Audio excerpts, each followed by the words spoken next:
बिस्मिल्लाहिर्रहमानिर्रहीम। अस्सलामु अलैकुम वरहमतुल्लाहि वबरकातुह।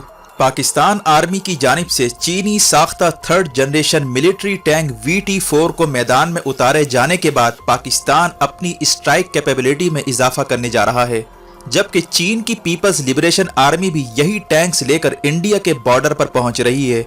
इतलात के मुताबिक कश्मीर में शदीद झड़पें शुरू हो चुकी हैं, जबकि तैयब उर्दुगान की जानिब से अक़वाम मुत्तहिदा में कश्मीर का मसला उठाए जाने के बाद तुर्की और पाकिस्तान की पार्टनरशिप नए लेवल पर जा रही है।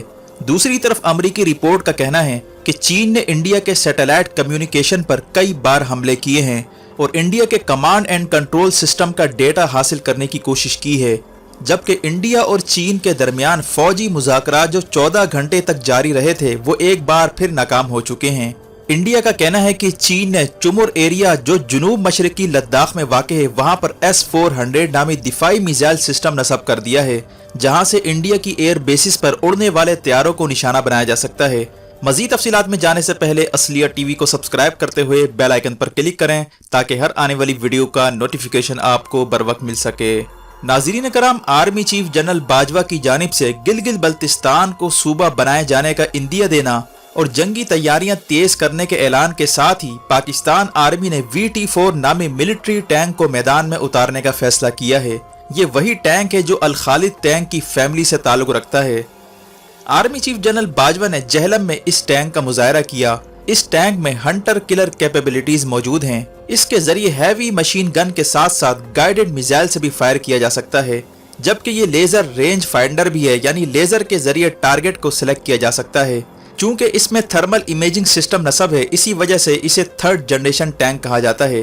पाकिस्तान कम से कम 300 से जायद ये टैंक चाइना से लेने जा रहा है। इसी टैंक को चीन की पीपल्स लिबरेशन आर्मी लद्दाख के करीब इस्तेमाल करने जा रही है। इस वक्त तक की इतलात के मुताबिक इंडिया और चीन की मिलिट्री मीटिंग जो 14 घंटे तक चली थी वो नाकाम हो चुकी है। डेडलॉक अभी तक बरकरार है। चीन ने फौजें पीछे हटाने से इनकार कर दिया है। चीन ने इंडिया से कहा है कि वो कैलाश रेंज से अपनी फौजें वापस बुलाए। इंडिया कैलाश रेंज से फौज हटाने पर तैयार नहीं।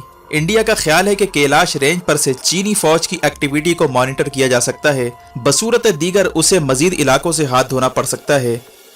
जबकि इंडिया का रिटायर्ड कर्नल अजय शुक्ला ने इंडियन गवर्नमेंट को एक्सपोज करते हुए कहा है कि वो सिर्फ चोशल, हॉट स्प्रिंग और पेंगोंग का मामला उठा रही है, लेकिन डेप्संग एरिया जो इंडिया के हाथ से निकल चुका है इस पर बात नहीं कर रही। जबकि 15 किलोमीटर तक चीनी फौज डेप्संग एरिया में दाखिल हो चुकी है। यही वजह है कि इंडियन वजीर खारजा राजनाथ सिंह ने इस मामले पर भी पर्दा डालने की कोशिश की। इस वक्त खित्ते की सूरत हाल गर्म होती जा रही है। अफगान बॉर्डर की जानिब से पाकिस्तानी चेक पोस्टों पर भी हमले की इतलात आ रही हैं।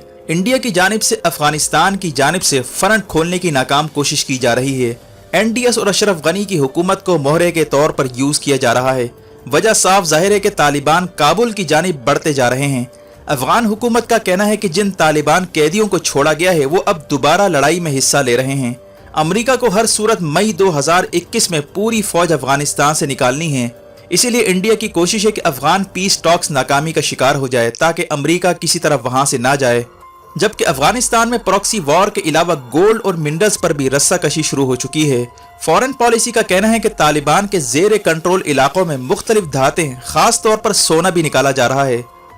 रिपोर्ट के मुताबिक जिन इलाकों पर तालिबान का होल्ड है वो कुदरती ज़खायर से मालामाल है, जिससे तालिबान ताकत पकड़ने जा रहे हैं। तालिबान के शेडो मिनिस्टर याकूब शाह का कहना है कि माइनिंग के जरिए $400 मिलियन की सालाना आमदनी हो रही है। इसी तरह अशरफ गनी की गवर्नमेंट ने चीनी कंपनी को काबुल में माइनिंग की गर्ज से बुलाया था, लेकिन तालिबान ने हमला करके वहां पर काम रुकवा दिया था। यही वजह है कि चीन अब अफगान गवर्नमेंट की बजाय तालिबान के साथ डील करने को तरजीह दे रही है और अफगान तालिबान को पीस डील के बदले तरक्याती कामों की भी पेशकश की गई है ताकि जल्द से जल्द अफगानिस्तान में अमन आए और जो अफगानिस्तान से फ्रंट खुलवाने की कोशिश हो रही है इसके आगे बंद बांधा जाए। जबकि नोट करने वाली बात यह है कि जब से गिलगित बल्तिस्तान को सूबा बनाए जाने की बात हुई है इसके बाद से अफगानिस्तान की जानिब से हमलों में इजाफा हो चुका है। यानी पूरी कोशिश की जा रही है कि पाकिस्तान को दोनों तरफ इंगेज रखा जाए और दहशतगर्द अफगानिस्तान के थ्रू दाखिल करके CPEC को निशाना बनाया जाए। अगर गिलगित बल्तिस्तान सूबा बन जाता है तो गिलगित पर हमला पाकिस्तान पर हमला तस्वुर होगा और ऐसी सूरत में पाकिस्तान को इंडिया के खिलाफ जवाबी कार्रवाई का मौका मिल सकता है और दूसरी तरफ चीन भी इंडिया के खिलाफ फौजी कार्रवाई शुरू कर देगा। इसीलिए इंडिया परेशान है। जबकि इंडियन दिफाई तजिया कारों ने भारत को खबरदार कर दिया है कि गिलगित बल्तिस्तान का आइंदा नाम मत लेना, वरना इस दफा 2 फ्रंट वॉर इंडिया के खिलाफ शुरू हो सकती है। यही वजह है कि पाकिस्तान आर्मी की स्ट्राइक कोर में नया मिलिट्री टैंक शामिल किया जा रहा है जो पहाड़ी मकामात पर लड़ने की सलाहियत रखता है। इंडिया के रिटायर्ड कर्नल अजय शुक्ला का कहना है कि चीन ने चुमुर के मकाम पर S-400 डिफेंस मिसाइल सिस्टम तैनात कर दिया है। इंडिया का कहना है कि लद्दाख पर अगर हालात मजीद खराब होते हैं तो चाइना इस मकाम से इंडियन टेरिटरी में दाखिल हो सकता है, जबकि इस मकाम पर चीनी फौज पहले भी कई बार दाखिल हो चुकी है। चूंकि S-400 मिसाइल डिफेंस सिस्टम की रेंज 400 किलोमीटर है, इसीलिए यहाँ पर डिफेंस सिस्टम लगाए जाने के बाद 400 किलोमीटर तक के इलाके में जितने भी इंडिया के जहाज उड़ते हैं, इन सब को चीन निशाना बना सकता है। इसी असना में तुर्की के सदर रजब तैयब उर्दुगान ने कश्मीर का मसला एक बार फिर अक़वाम मुत्तहिदा में भरपूर अंदाज में उठाया है और इसराइल और इंडिया इन दोनों को कड़ी तनकीद का निशाना बनाया है, जिस पर इंडियन मीडिया तैयब उर्दुगान के खिलाफ वावेला मचा रहा है।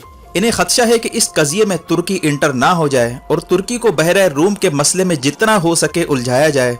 जबकि इंडिया की जानिब से दबे लफ्जों ये भी कहा गया कि अगर तुर्की कश्मीर की बात करता है तो इंडिया तुर्की के खिलाफ बनने वाले अलायंस में शामिल हो सकता है।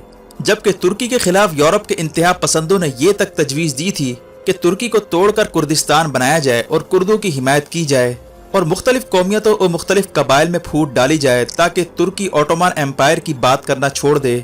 यही साजिश पाकिस्तान के खिलाफ भी चली जा रही है। इंडिया की कोशिश है कि पाकिस्तान में मुख्तलिफ कौमियतों को रियासत के खिलाफ खड़ा किया जाए और सियासी फॉल्ट लाइन्स का इस्तेमाल करते हुए पाकिस्तान में अदम इस्तेहकाम पैदा किया जाए ताकि पाकिस्तान अंदरूनी मामलात में उलझ कर रह जाए। तुर्की के खिलाफ ये चालें इसीलिए कारआमद साबित नहीं हो पा रही क्योंकि वहाँ पर तैयब उर्दुगान का ज़बरदस्त होल्ड है। पूरी कौम उसके साथ खड़ी है, जबकि उसने बगावत करने वालों को कुचल कर रख दिया है और मगरिब के हिमायत याफ्ता अनासिर को बांध कर रख दिया है।